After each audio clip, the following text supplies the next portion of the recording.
Ladies and gentlemen, big breaking news coming in from Jammu and Kashmir. It's a tragic story where targeted attacks continue against non-locals in the Kashmir Valley. Now, terrorists have gunned down a resident of Bihar named Raju Shah in Anantnag.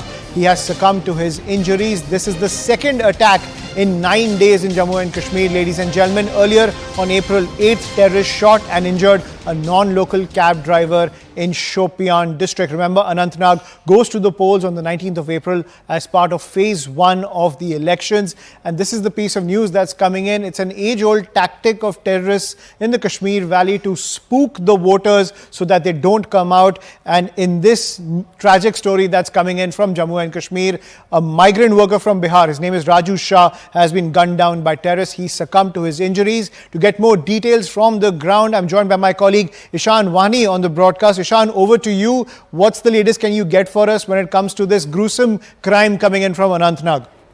It's important to highlight first here that in last 9 days, the second such incident that has taken place where a non-local has been targeted, and all this has happened in South Kashmir.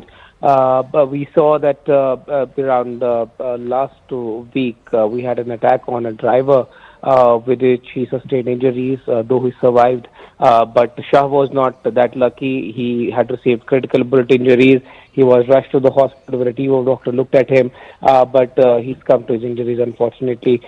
This is an attack which has taken place in Anantnag, and security forces are surrounding the area to check for any vital clues and leads if they could get from that particular location. But once again, it seems like the targeted attacks on known locals are picked up, and particularly around when the elections are around the corner.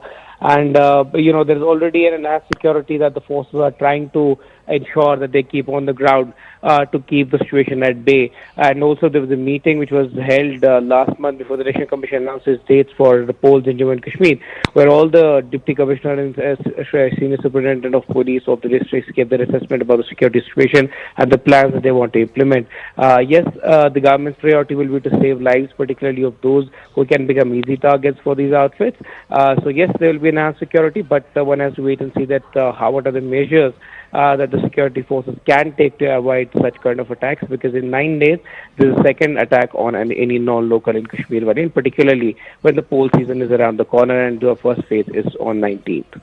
Right, and elections will take place in Anantnag on the 19th, Ishan, as you're pointing out. But as I was also saying, that this is an age-old tactic of the terror infrastructure in Jammu and Kashmir to spread fear among the people of the Kashmir Valley so that they don't come out and vote. That is something that the security forces and the government has to contend with, because that demand is there for state elections as well. There is the promise of normalcy. There is those guarantees coming in from the central government that normalcy has been achieved in the Kashmir Valley, but these age-old tactics being used by the terrorists, in this case targeting non-locals, as the government pushes this entire integration idea for Jammu and Kashmir. This is a huge jolt to all the efforts the government and the security forces have made to cripple the infrastructure of terrorism in the Kashmir Valley, especially right ahead of polling day on April 19th in Anantnag. Well, absolutely right, Ashwan. The schedule is for 7th of next month when Anantnag and Rajouri go to polls. But the important here is that post 370, the tactics and the operational methodology by these outfits have been changed. We heard a new term from the agency, it's called hybrid militancy. And this is very much that hybrid militancy which is in action. You don't see a lot of now people coming and joining the ranks directly. So hybrid remains a challenge, where a man goes to his work normally during the day, and in the night he's given a target, he says that out, he kills the target, and then goes to his home. It becomes a little difficult for the forces to execute and try to, get those arrested as soon as possible. But yes, forces have been able to zero in on many such cases where these attacks have taken place. But the fact is that whenever such incidents take place, it leaves a question mark from the opposition on the government's claim of normalcy in Jammu and Kashmir, because the government has been talking about reduction in violence, attacks on security forces coming down. No doubt there are parameters which clearly indicate that the violence has gone down, but the methodology has been changed. The sort of operations that these outfits used to get from the other side to attack or to create confusion and chaos, it has changed. Now it has become about targeting non-locals and also those who are vulnerable so that they could attack them and get away with it. But how do the forces deal with it, particularly in wake of elections? Because now you also have to provide protection to those who are contesting or their people who are around their constituencies trying to organize programs. So far, there haven't been any attacks on any political party leaders, gatherings or anything like that. But yes, security forces will be taking due measures to ensure that free and fair elections are conducted and everyone gets the right to vote.